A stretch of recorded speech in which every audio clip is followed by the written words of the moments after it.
Pythagoras of Samos was an Ionian Greek philosopher, mathematician, and has been credited as the founder of the movement called Pythagoreanism. Most of the information about Pythagoras was written down centuries after he lived, so very little reliable information is known about him. He was born on the island of Samos, and traveled, visiting Egypt and Greece, and maybe India, and in 520 BC returned to Samos. Around 530 BC, he moved to Croton, in Magna Graecia, and there established some kind of school or guild. Pythagoras made influential contributions to philosophy and religion in the late 6th century BC. He is often revered as a great mathematician and scientist and is best known for the Pythagorean Theorem which bears his name. However, because legend and obfuscation cloud his work even more than that of the other pre-Socratic philosophers, one can give only a tentative account of his teachings, and some have questioned whether he contributed much to mathematics or natural philosophy. Many of the accomplishments credited to Pythagoras may actually have been accomplishments of his colleagues and successors. Some accounts mention that the philosophy associated with Pythagoras was related to mathematics and that numbers were important. It was said that he was the first man to call himself a philosopher, or lover of wisdom, and Pythagorean ideas exercised a marked influence on Plato, and through him, all of Western philosophy. Life. According to Clement of Alexandria, Pythagoras was a disciple of Sotius, the Egyptian arch-prophet, and Plato of Secnufis of Heliopolis. Herodotus, Isocrates, and other early writers agree that Pythagoras was the son of Nicarchus, born on a Greek island in the eastern Aegean called Samos. Pythagoras's father was a gem engraver or a merchant. Pythagoras's name led him to be associated with Pythian Apollo. Aristippus explained his name by saying, "He spoke the truth no less than did the Pythian," and Iamblichus tells the story that the Pythia prophesied that his pregnant mother would give birth to a man supremely beautiful, wise, and beneficial to humankind. A late source gives his mother's name as Pythes.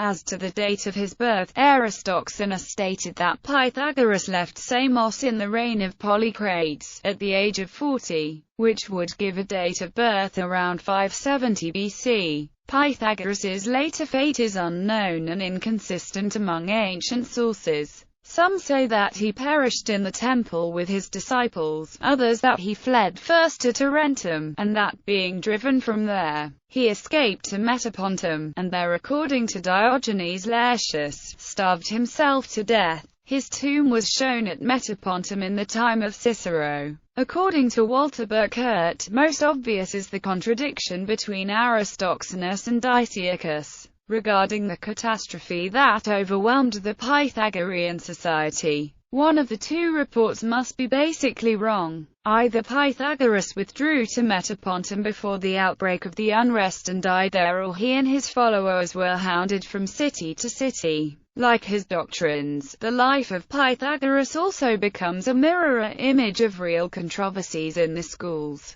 On the one hand, there is the controversy over the primacy of the theoretical or practical life. In this respect, Heraclides thinks Pythagoras as the apostle of pure theory. There is not a single detail in the life of Pythagoras that stands uncontradicted. But it is possible, from a more or less critical selection of the data, to construct a plausible account, according to Iamblichus in the life of Pythagoras. Translated by Thomas Taylor. 22 years Pythagoras remained in Egypt, pursuing closely his investigations, visiting every place famous for its teachings, every person celebrated for wisdom, astronomy and geometry he especially studied, and he was thoroughly initiated in all the mysteries of the gods, till, having been taken captive by the soldiers of Cambyses, he was carried to Babylon. Here the Magi instructed him in their venerable knowledge, and he arrived at the summit of arithmetic, music and other disciplines. After 12 years he returned to Samos, being then about 56 years of age. family. According to some accounts, Pythagoras married Theano,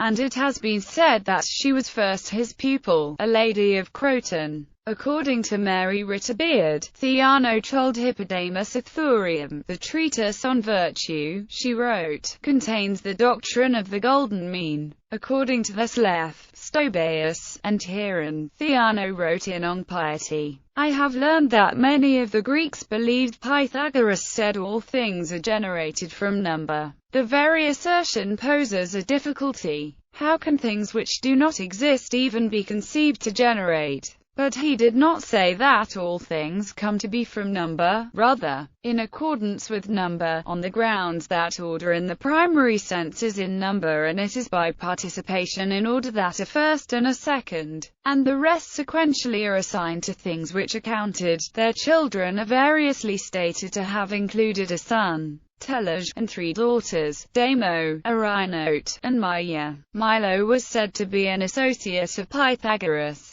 One story tells of the wrestler saving the philosopher's life when a roof was about to collapse. Arinote wrote a Bacchica concerning the mysteries of Demeter, and a work called The Rites of Dionysus. Among the Pythagorean sacred discourses there is a dictum attributed to Arinote. The eternal essence of number is the most providential cause of the whole heaven, earth and the region in between. Likewise it is the root of the continued existence of the gods and daimons, as well as that of divine men. Brewer mentioned, Pythagoras taught that the sun is a movable sphere in the center of the universe, and that all the planets revolve round it. Thus, it would appear that Arinote's quote above is not entirely in alignment with his model of the universe, since it is limited to Earth orbit. Influence before 520 AD. On one of his visits to Egypt or Greece, Pythagoras might have met the c.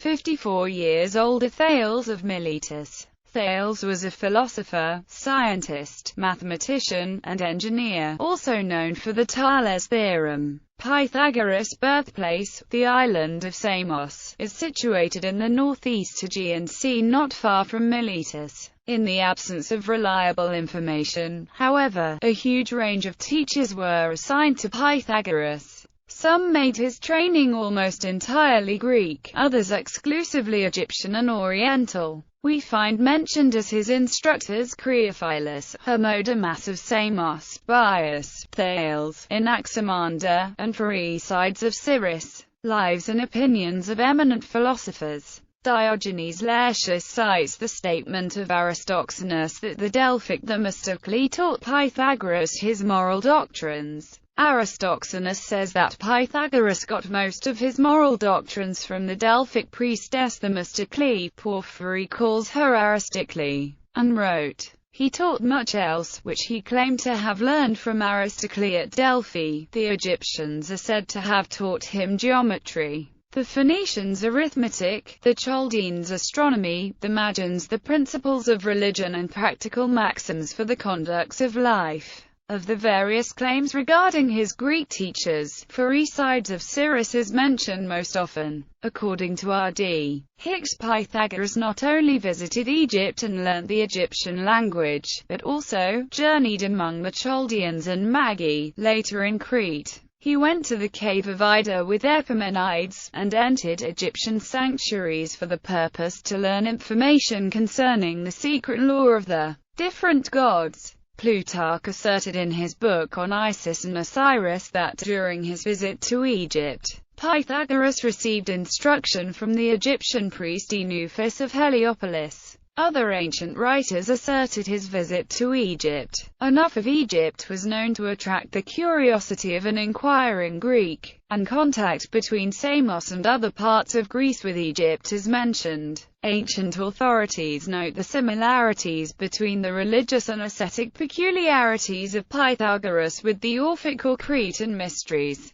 or the Delphic oracle. Views there is little direct evidence as to the kind and amount of knowledge which Pythagoras acquired, or as to his definite philosophical views. Everything of the kind mentioned by Plato and Aristotle is attributed not to Pythagoras, but to the Pythagoreans. Heraclitus stated that he was a man of extensive learning, and Xenophanes claimed that he believed in the transmigration of souls. Xenophanes mentions the story of his interceding on behalf of a dog that was being beaten, professing to recognize in its cries the voice of a departed friend. Pythagoras is supposed to have claimed that he had been Euphorbus, the son of Panthus, in the Trojan War, as well as various other characters, a tradesman, a courtesan, etc. In his book The Life of Apollonius of Tyana, Philostratus wrote that Pythagoras knew not only who he was himself, but also who he had been. Many mathematical and scientific discoveries were attributed to Pythagoras, including his famous theorem,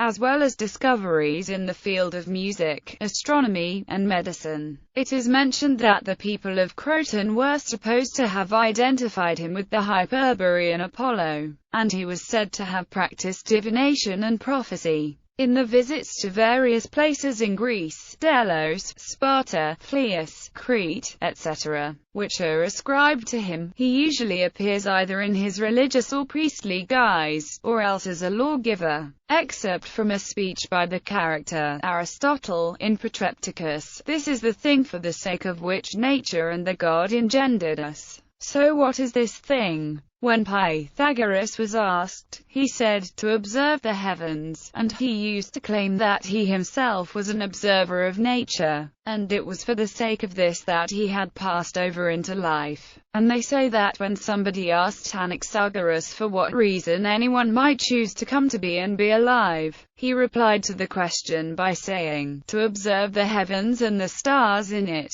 as well as moon and sun, since everything else at any rate is worth nothing." Croton. After his travels, Pythagoras moved to Croton, in Italy. Possibly the tyranny of Polycrates in Samos made it difficult for him to achieve his schemes there. His later admirers claimed that Pythagoras was so overburdened with public duties in Samos, because of the high estimation in which he was held by his fellow citizens, that he moved to Croton. On his arrival in Croton, he quickly attained extensive influence, and many people began to follow him. Later biographers tell fantastical stories of the effects of his eloquent speech in leading the people of Croton to abandon their luxurious and corrupt way of life and devote themselves to the purer system which he came to introduce. According to Diogenes Laertius, his followers established a select brotherhood or club for the purpose of pursuing the religious and ascetic practices which developed. According to Diogenes Laertius, what was done and taught among the members was kept a secret. The esoteric teachings may have concerned science and mathematics, or religious doctrines, and may have been connected with the worship of Apollo. Temperance of all kinds seems to have been strictly urged. There is disagreement among the biographers as to whether Pythagoras forbade all animal food, or only certain types. The club was in practice at once a philosophical school, a religious brotherhood, and a political association. Conflict seems to have broken out between the towns of Sybaris and Croton. The forces of Croton were headed by the Pythagorean Milo, and it is likely that the members of the brotherhood took a prominent part. After the decisive victory by Croton, a proposal for establishing a more democratic constitution was unsuccessfully resisted by the Pythagoreans. Their enemies, headed by Cylon of Croton and Ninon, the former of whom is said to have been irritated by his exclusion from the brotherhood, roused the populace against him. An attack was made upon them while assembled either in the house of Milo, or in some other meeting place. The building was set on fire, and many of the assembled members perished, only the younger and more active escaping. Similar commotions ensued in the other cities of Magna Graecia in which Pythagorean clubs had been formed. As an active and organized brotherhood, the Pythagorean order was everywhere suppressed, and did not again revive. Still the Pythagoreans continued to exist as a sect, the members of which kept up among themselves their religious observances and scientific pursuits, while individuals, as in the case of Archetes, acquired now and then great political influence. Writings. No texts by Pythagoras are known to have survived, although forgeries under his name, a few of which remain extant, did circulate in antiquity. Critical ancient sources like Aristotle and Aristoxenus cast doubt on these writings. Ancient Pythagoreans usually quoted their master's doctrines with the phrase autozephe, emphasizing the essentially oral nature of his teaching.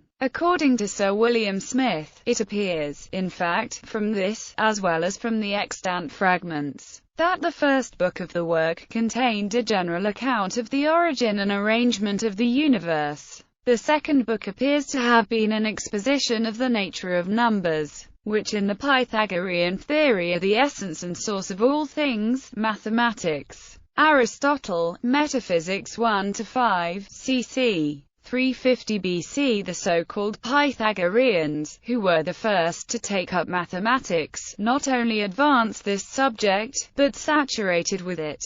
They fancied that the principles of mathematics were the principles of all things. Pythagorean theorem. Since the 4th century AD, Pythagoras has commonly been given credit for discovering the Pythagorean theorem, a theorem in geometry that states that in a right-angled triangle the area of the square on the hypotenuse is equal to the sum of the areas of the squares of the other two sides, that is, while the theorem that now bears his name was known and previously utilized by the Babylonians and Indians, he, or his students, are often said to have constructed the first proof. It must, however, be stressed that the way in which the Babylonians handled Pythagorean numbers implies that they knew that the principle was generally applicable, and knew some kind of proof, which has not yet been found in the cuneiform sources. Because of the secretive nature of his school and the custom of its students to attribute everything to their teacher, there is no evidence that Pythagoras himself worked on or proved this theorem. For that matter, there is no evidence that he worked on any mathematical or meta-mathematical problems.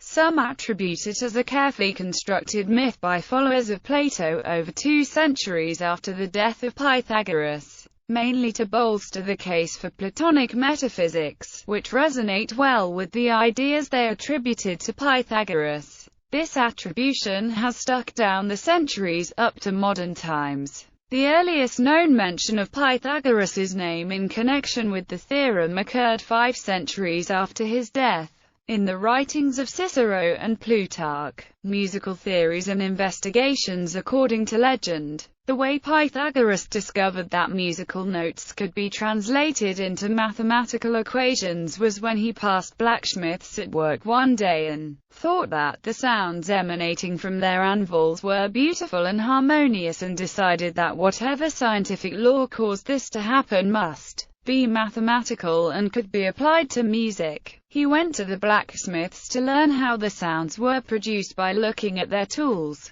He discovered that it was because the hammers were simple ratios of each other. One was half the size of the first, another was 2/3 the size, and so on. This legend has since proven to be false by virtue of the fact that these ratios are only relevant to string length, and not to hammer weight. However, it may be that Pythagoras was indeed responsible for discovering the properties of string length. Pythagoreans elaborated on a theory of numbers, the exact meaning of which is still debated among scholars. Another belief attributed to Pythagoras was that of the harmony of the spheres. Thus the planets and stars moved according to mathematical equations, which corresponded to musical notes and thus produced a symphony. Brewer wrote, "The music or harmony of the spheres." Pythagoras, having ascertained that the pitch of notes depends on the rapidity of vibrations, and also that the planets move at different rates of motion,